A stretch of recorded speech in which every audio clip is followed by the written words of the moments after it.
in Hong Kong. So they say something that they know, these people, that I develop a master because it's very difficult to work in those two places. So going to Doha was for me being in heaven. So it's completely different. I'm in charge of the youth. So I don't deal with things that they need to deal. So it's different. So I'm in heaven there. They do whatever I request. It's a different thing. I start with kids very, very young, and now we start growing up the program. So what tells you this? So Del, how are you feeling in Hong Kong right now? I'm great. Okay?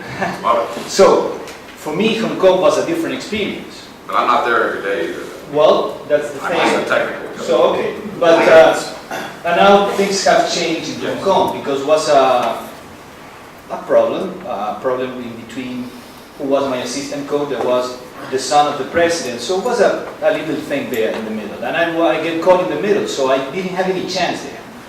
When I was Kuwait, how was Kuwait for you, Andrew? I love it there. Yeah. Okay. You loved it. Well, for me it was rough because at that moment they just start away with the program, and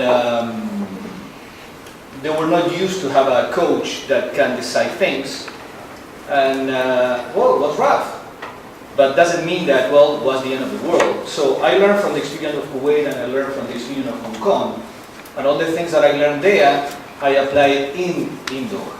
So things are different. What I can say is that in the time that Frank, Richard, and Andy were there, was a transition time in Doha. So Mr. Sulmanda was the former president, the big president at Doha.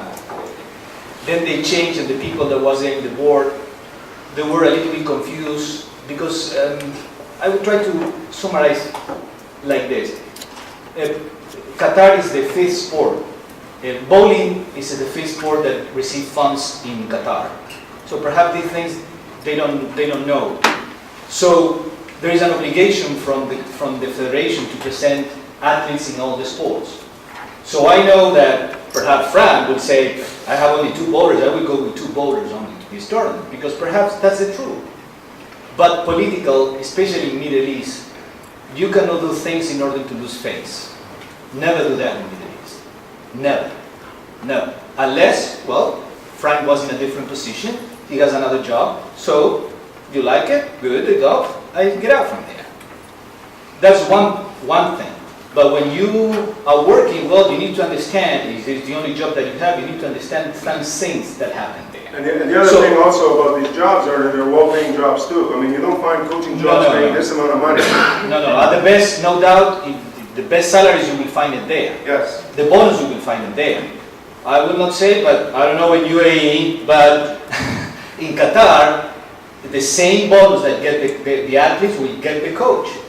So in this moment, to be a world champion is $500,000 Qatari riyals. We're talking about $130,000. So if you get a world champion, the coach will get the same amount of money.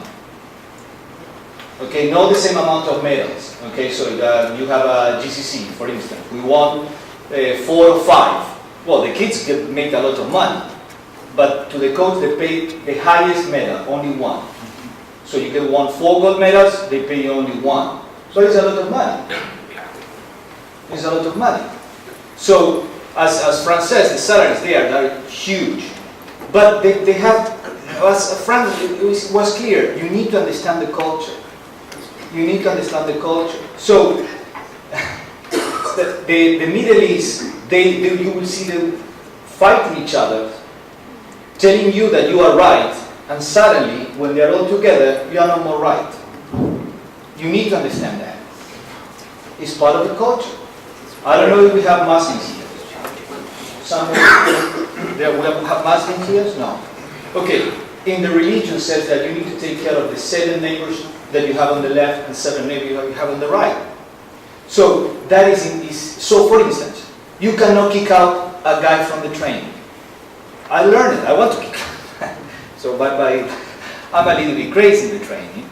So I want to kick out guys from the training. and they came to me, my assistant coaches. That's the other thing. You need assistant coaches from the place, Yep. okay? Because you need to learn about the culture. And they explained me that the religion says that you will never kick out nobody from your house. Nobody. So you cannot put a kid on the street because they behave bad. So they do the same thing. They think exactly the same in the team. So I do it very easy. I train from lane 1 and 8. Okay, you go to 1.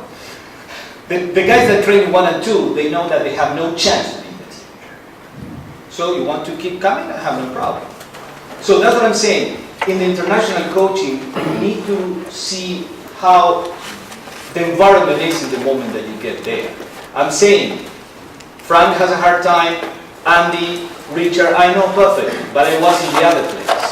So that's what I'm saying. It's not having a hard time, it's just having the respect of the player. Oh, yes. And you know, you being in control, that's what I'm saying. Oh, yeah. I never said that I had a hard time. Oh, I'm okay, just saying that you have to take control of the situation. Okay, you did. All right. Training environment. Okay, well, it's pretty tough sometimes when you're in that situation and you're teaching internationally, and like I said, you're dealing with people that have a different culture and they're probably spoiled and really don't need to be there. And they're there anyways. So a coach needs to motivate these athletes. You have to challenge them. Have activity during every practice session. Make sure that every practice that you have, everyone has an activity. You have a program set up, just like Del Warren's had for his team. So we do the same thing. You have activities for them during the whole practice. Always positive reinforcement. So we're going through what Dr. Dean spoke about it. Enthusiasm and a contagion passion for the sport and the team. So make sure that there is that. It's very important. As a coach, you need that. Self-awareness. Give the athletes the support they need. Eliminate negativity. Promote positive self-talk all the time. This is very important, no matter where you are. Even if you're not in bowling, even if you're in personal life, make sure you do these things. Prepare to succeed. Have a pre and post self-assessment. Take away the positive from any take away the positives from any performance and build on them. Don't stress negatives all the time. You got to stress the positives with them also. Treat the negatives in training, but don't dwell on them. Okay? So these are the things that the good coach, you have to make sure that you do. As a coach, if you want to coach internationally, you need to have exceptional technical skills. Okay? So make sure that you come here to the IDRC, make sure that whatever we did here the last 3 days, everybody should do that. You need that. You need all this information. How much information did we get here the last 3 days? Amazing. Amazing. So let's go back home now and use this information. You want to become a good international coach, this is what you need to do. Okay? And if you have any problems or whatever, well, you can call us. You can call me anytime. I'll be glad to help you. You can call Rod. I know everybody here. You can call Fred Gordon. You can call Gordon Bardick. We're all here to try to help. All right? But don't give away bad information. If you're not sure about something, don't tell it. Don't give it to them. Okay? Make sure that you're 100% sure about what you're talking about, especially in the skills section. You need to have specific tactical knowledge and methodology. Good communications is a must and a trust. Okay? So if you're coaching internationally, well, you got to be careful here because different language, different culture, different habits, you got to make sure about that. Be a great listener. Always listen to your players. Very important. Be open-minded. Use other experts to improve you and your athletes. That's why I brought Del Ballard. Del Ballard's a very good friend of mine. I mean, we've worked together since 2009. We've done a lot of clinics all over the world. Sometimes you as a coach that you're there all the time, that it's not the same thing that when you say something as when you bring a Del Ballard in. He was a professional bowler. He was a great champion. He knows probably to tell it in a different way than I did. But you need to bring in people like this.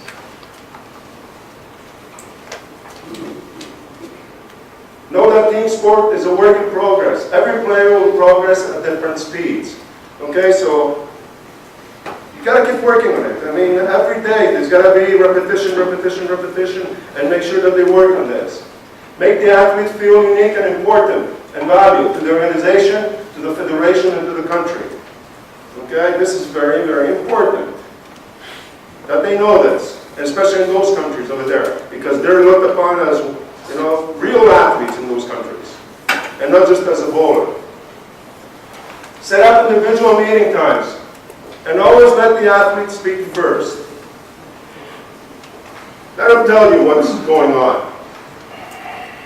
What is the problem? What does he want? Listen. Embrace the players that have the greater technical skills, that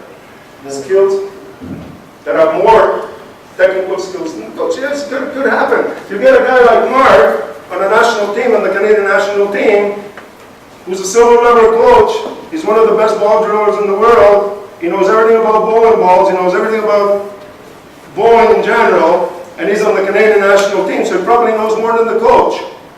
He does know more than the coach. So you got to use players like this to your advantage.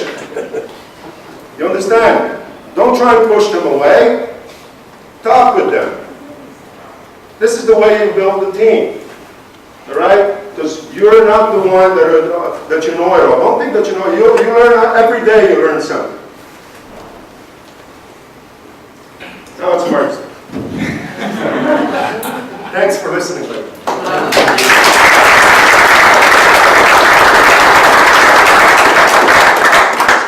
Hi everyone. I was asked by Rod just after the World Championships, the gold medal that we had won at the World Championships in Las Vegas was the first gold medal in 15 years for Team Canada at the World Championships. So he asked me to give a player's perspective on you know, how we changed the way that the team worked, let's say. Just to give you a little bit of perspective here, I've been on the team for about 9 years now, and I was one of my longtime team members is George Lambert. He was the gentleman in Nick's presentation yesterday with the motion cap deal on.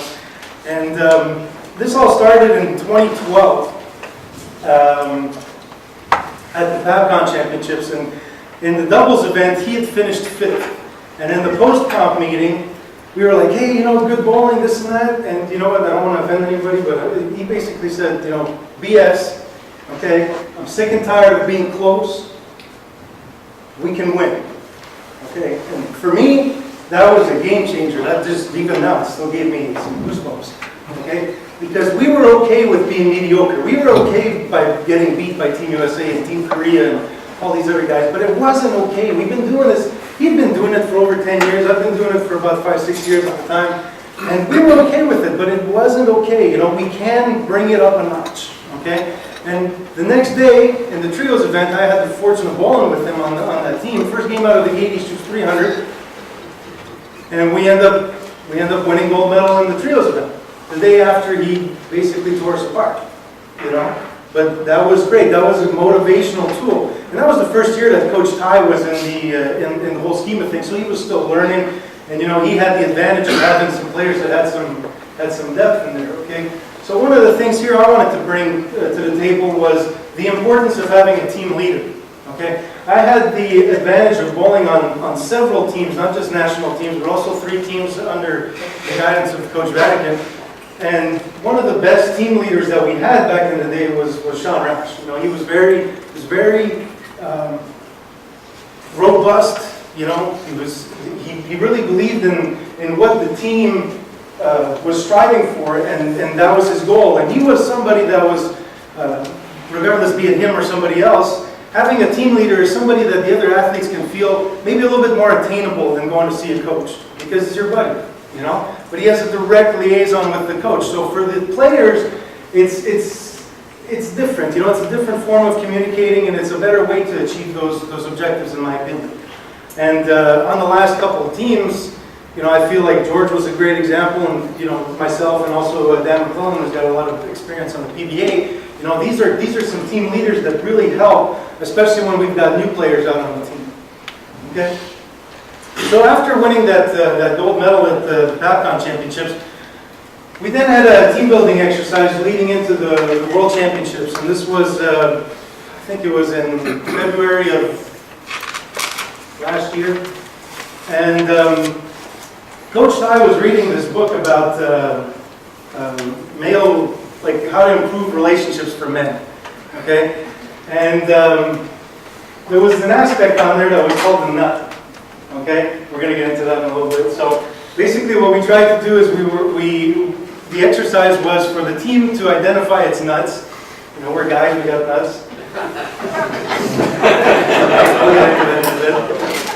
The next thing that we established through those nuts was a motto, and then team leader discussions, and we just discussed some of that earlier. Okay, so finding our nuts. What's a nut? Okay, the nut was, and this is new to me. Okay, I'm not presenting this. I'm presenting this as the athlete, and this is stuff that we did. So I thought that this was something that was really well received by all the teammates. Okay, and this is something that we all came up with. Okay, the coach gave us the guidelines. This was one of the guidelines, and we abided by this and we lived by it. Okay, so a nut is a non-negotiable, unalterable term. Okay, so it's basically a self-affirmation. Okay, but the affirmation is something that you live by. Okay, so it's something that you are committed to and things that matter more than anything. Okay, so let's say I want to write something every day. Well, I'm going to write that down. That's one of my nuts. Okay, when I wake up in the morning, I need to write something down. You know, or at work, I produce the highest quality work. That's my personal nut. Okay. So the book is called "Hold On to Your Nuts," and it's written by Wayne Levine. Okay. That's the cover of the book. So these are the three nuts that we came up with. Okay, we were asked several questions, and we kind of went back and forth. I think this took a couple hours to get something done. And what we came up with as a whole, basically the 8 of us, because we're a roster of 8 and only 6 travel. The first one was believe in the brotherhood of Team Canada. And one of the things that we wanted to embody with that was that we aren't just friends, we aren't just teammates, we're brothers. You know, if something happens to you, I got your back. And that was the whole thing. So like if you flag a spare, brother, don't worry, I got your back.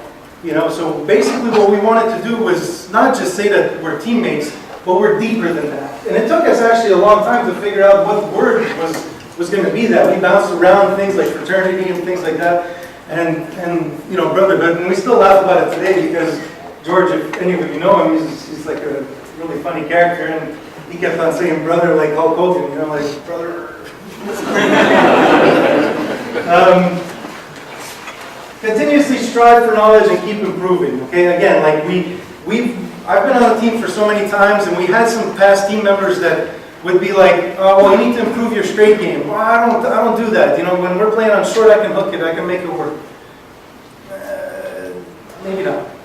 Okay, so one of the things was we wanted everybody to know, and that, you know, you're not as good as you can be.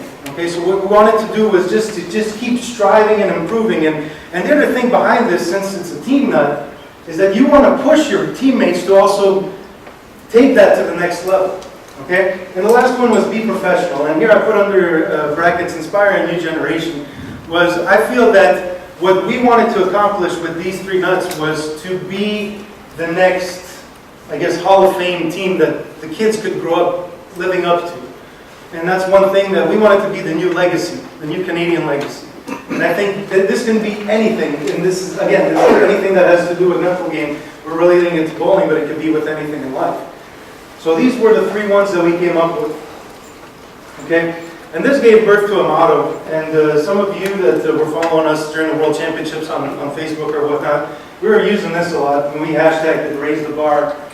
And that's basically what we did. And in the interview after the World Championships, all 3 of us during the interviews, we mentioned this. Because we believed in this. And because of this, it enabled us to make ourselves not just better athletes, but better people. And what happened with the nuts also is that Coach Ty had, you were accountable for these things. So if you did something that did not accord with these 3 nuts, okay? Let's say you were being unprofessional, okay? You're at the restaurant and you're doing something that's not professional-like and you're looking like an idiot in public. Well, we can basically just say, okay, well, that's a 5 burpee penalty or 50 cents or whatever. We would use exercise to reprimand people from not living by the motto of the team. Okay, and this, again, helped us raise expectations and everything. Okay? And like I said, when we had these team leader discussions, when we had these discussions post-comp or whatnot, they somewhat got heated sometimes because if somebody didn't respect the nuts, they got it. This is something that we all came up with, we all lived by, and we all wanted to, if you didn't respect it, well, hey man, wake up and respect it. Okay? And based on past team experiences, old teammates would usually chime in, on national teams, you usually have some guys coming back, some guys leaving. And we have a lot of new guys on this last team when we won the World Championships. Francois, who's actually going for Wichita State right now. And the new teammates could see the experience from past teams because we were giving past experiences and maybe past mistakes that other teammates made and things like that, just so we wouldn't replicate it and keep raising the bar. Okay? And like we said here, mediocrity was no longer a standard. Okay? It was okay to go to the next step. Unfortunately for me, the World Championship was one of the bucket list things. And I'm here with you today to improve my knowledge on coaching, so I'm basically turning the page over. And I'm trying to get a little bit more into coaching and less into competing. And this is, I'm glad that this is going to be a new staple for the team. But at the last training camp that they had for the upcoming team, I sat in on it. And this came up again, raise the bar. Well, one of the questions was, well, how can we raise it even more? You can, you always can. There's never a ceiling to this, okay? We can always strive for more. That was one medal in the last 15 years. It doesn't mean that we can't, Team Korea won a medal in every event this year. Is that correct? Yeah. I think Team USA did also, right? Medal in every event, men and women. That's huge, And, for them to raise the bar, it would be gold in every event, or world records in every event. There's always the next step up, and that's something that I really feel that is very, true to me right now, even in what I do professionally. So here's our contact information. If ever any of you want to contact us, we're basically open to anything. I'm just giving you my spec of things, the way that I see it. We've got our website, Facebook and Twitter are pretty active on that, so you can always check us out on that. And that's pretty much it.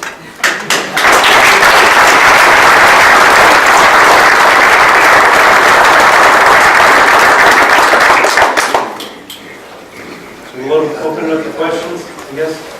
Yes? Yeah, how much weight would you give for international coaching, the ability to speak foreign languages? I do. Well, I can start too. All right. My question was, how much weight would be given in the ability to speak foreign languages? Okay, my mother tongue is English. But growing up in Quebec, you have to speak French, so I went to French school and everything. And my father being Italian, my Italian's a little rusty, but I can speak it. I go to Europe once or twice a year to represent one of the ball manufacturers, and they send me to the French-speaking countries because there is no loss of communication. And I think that's maybe one of the advantages that I would see personally, is that if your mother tongue is, let's say, German, and I think, Peter, you can abide to that because you speak German, is that the people feel more comfortable coming to you because you speak that language and you speak the language. There's also no loss in translation on what this person meant based on what you're hearing, and that's a big one. The interpretation of what you think they want you to say. Yeah. So definitely, yes, it's a big advantage if you can speak the language. So then I guess my follow-up question would, thank you, Father. My follow-up question then would be, if you were looking into the future, which languages would you learn along with, Well, if you were inclined to do so? most of the countries, everybody understands English. So you have a big advantage if you speak English. Because if you were just speaking French and you want to be a coach international, forget it. So if you go to Dubai, you go to Qatar, you go to any of these countries, I mean, you speak English. Period. But just to keep an open mind and maybe tame it down a little bit. Because sometimes, like, let's say you're, for example, let's say you're from the South. Okay, and if you start talking kind of that slang to somebody from Europe, they probably won't understand you. You know, same thing from someone from the UK. Sometimes, I guess, depending on where you are, sometimes with the accent, it's a little bit different. You mean they don't know what doll means? Yeah. So I think it's also maybe speaking a little bit more literally than.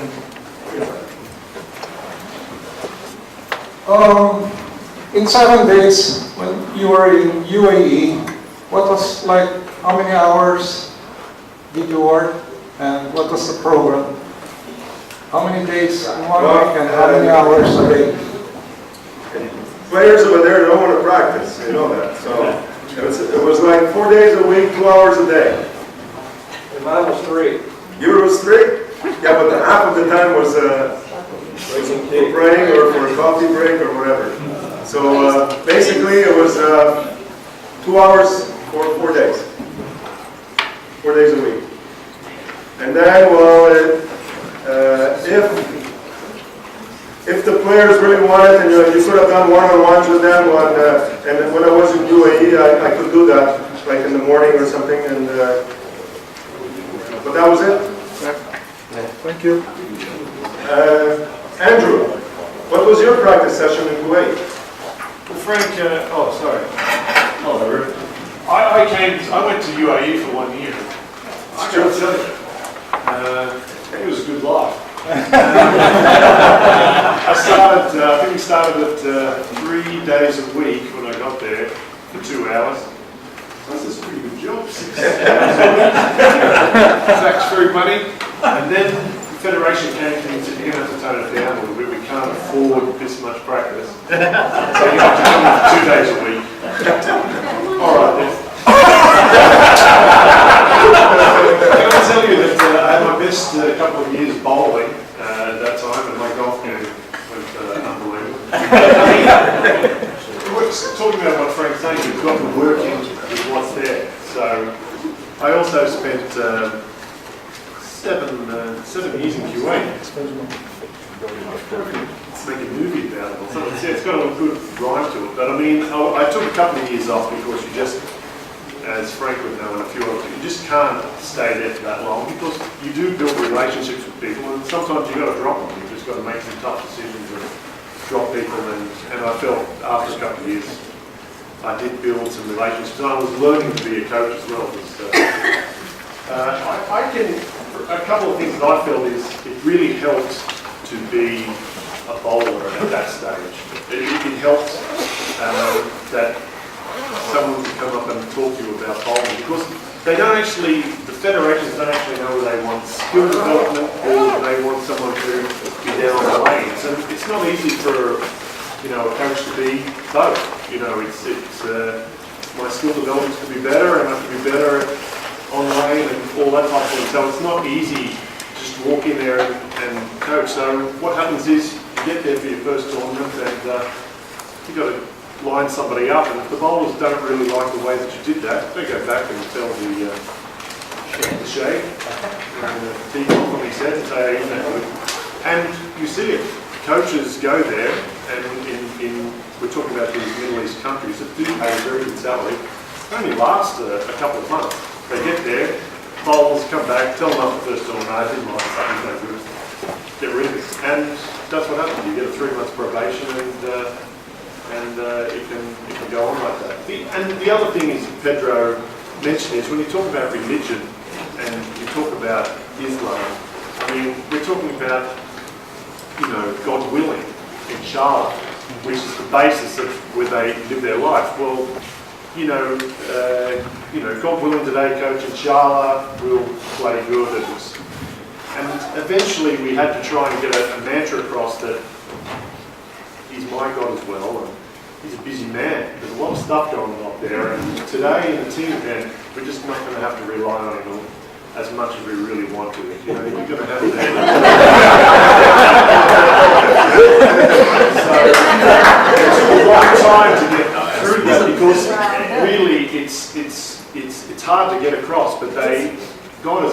decided what is going to happen today. So, you know, alrighty then, well, how do we go, you know? But, you know, it's that type of thing. He's already decided what's going to happen. So we have to try and change things around and get more in the moment. It takes a lot for some cultures to get back into the moment. So it could take many years of that type of thinking to get there. So, yes, that was... but on the other side of it, it was, you know, a life-changing event where you learn so much about yourself. So anyone that does have that feeling they want to go and try to do something internationally, sure, that something will, hopefully we'll chat again a little bit about today, but there does need to be something within the WTBA that you can go to, some mentors that you can speak to learn more about that. So, you know, I know Frank's going to be on that committee and a few others that you can come and talk to us about, you know, those experiences. Thank you very much. And like I said, you know, as a coach, I think if you're really interested in coaching internationally, sometimes, you know, a good 4 years over there is like 10 years salary back home, you know. So it's that important, you know, but you have to be ready for it. This is kind of interesting. I've had the ability in a lot to be able to go to 6 different countries. And I've done Asia, and we're talking about Arab countries right now, but in Asia, the culture was my biggest shock in the first one. And you ask about speaking the language. I went to South Korea, and of course I did not speak Korean. And I had a translator, but one of the girls on the team grew up in Hawaii. She spoke perfect English, but she could not translate what I wanted the boys to do because she couldn't tell them what to do. So that culture, I didn't quite understand that at first, you know.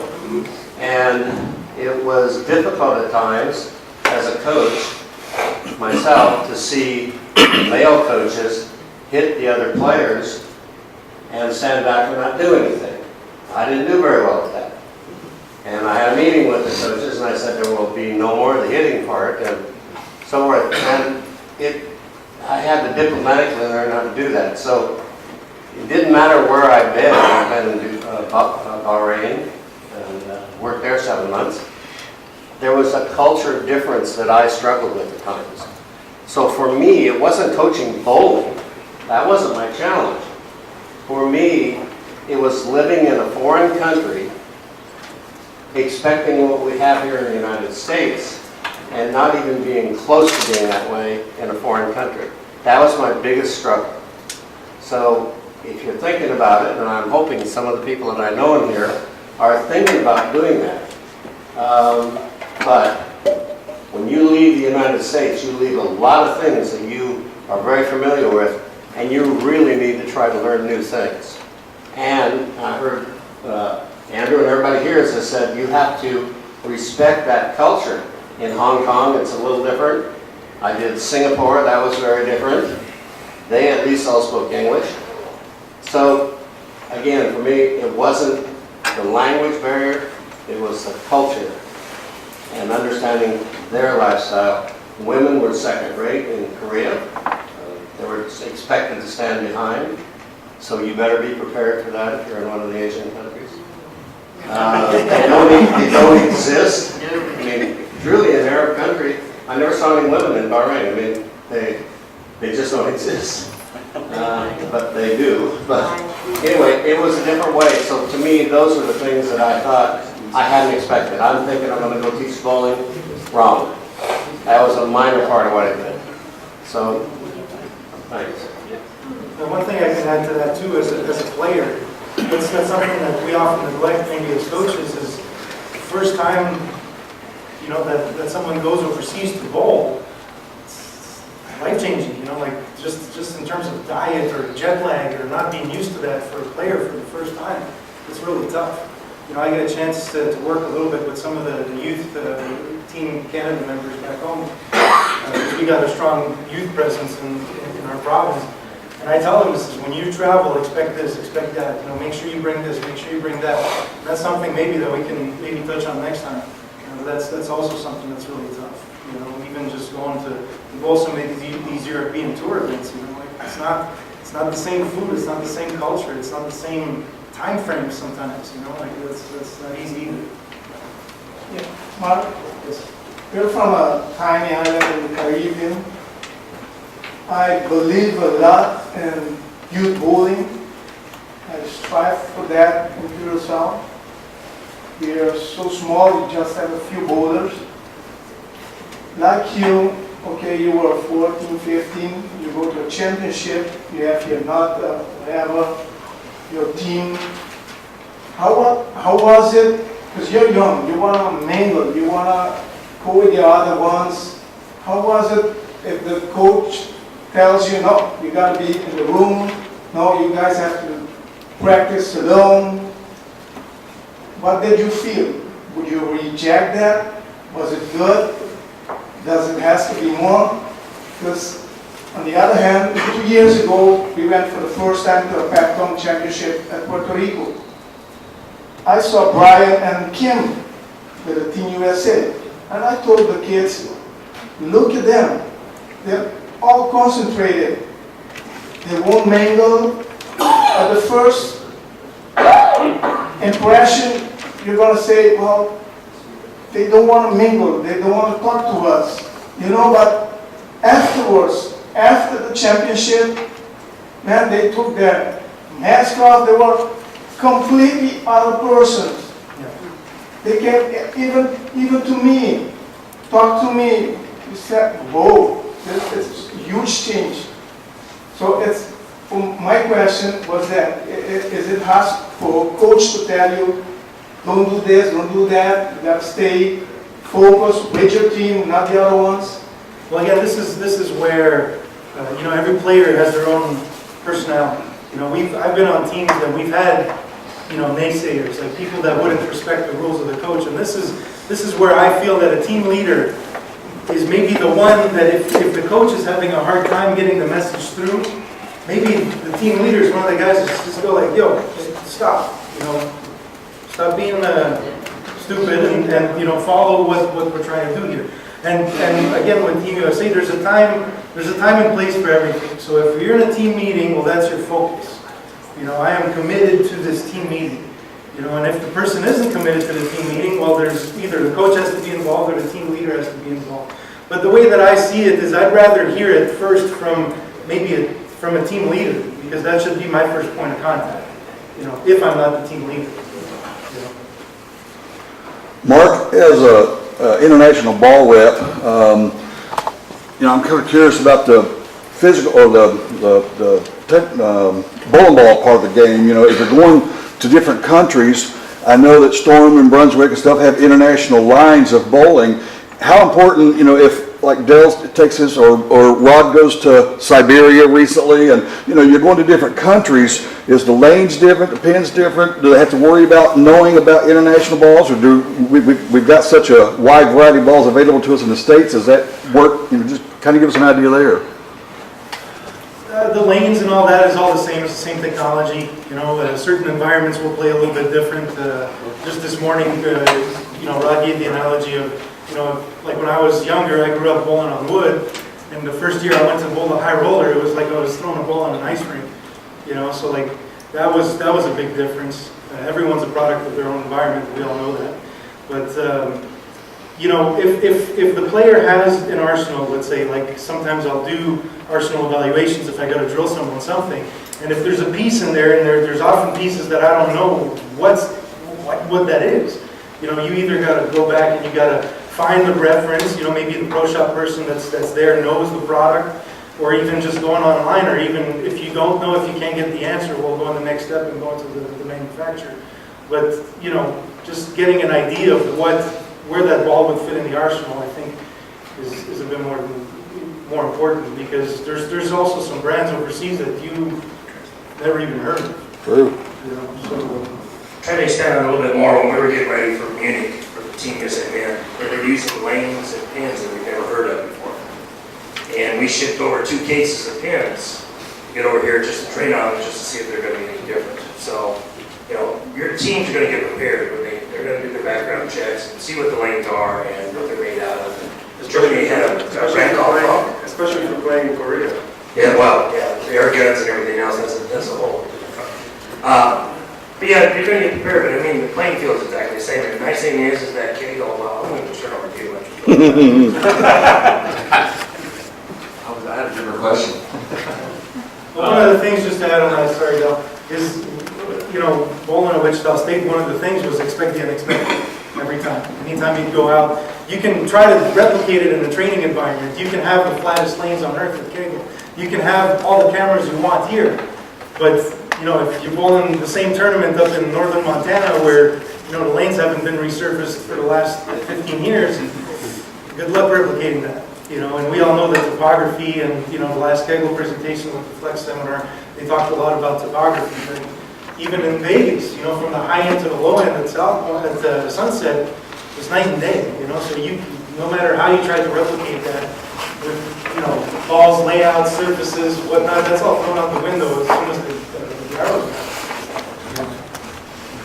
One last thing I want to say to you was this guy right here probably could answer. Does not Cagle do all the world events, all the... Yeah. So lane patterns and things like that are going to stay, in my opinion, fairly consistent because you have some great technology here because they're in charge of the lane patterns. They're in charge of what's applied, machines applied, the oil that's supplied. So, Yeah, Dell and I bowl on tour.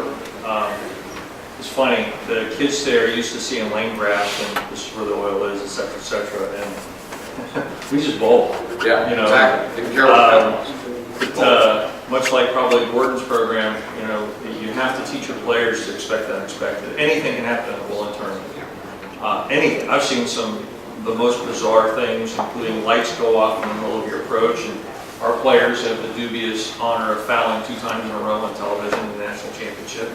And if you don't prepare for whatever you're going to see, U.S. Open, my first U.S. Open in 1981, there was buckets hanging down from the ceiling and water on the lane because they got a typhoon, and you know, and we had to bowl through the puddles. You know, seriously, it's true.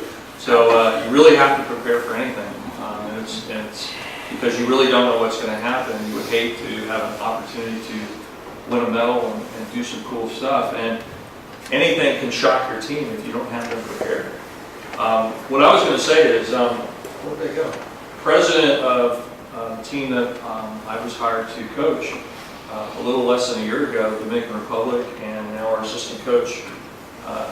I've been doing this now for almost a year, and it's been quite interesting. So a lot of what Frank and some of the other coaches have said about practice and culture, Dominican was a little different from the fact that they had some great coaching for 10 years. Craig Woodhouse was down there, and they had a tremendous amount of success for a long time, and we actually and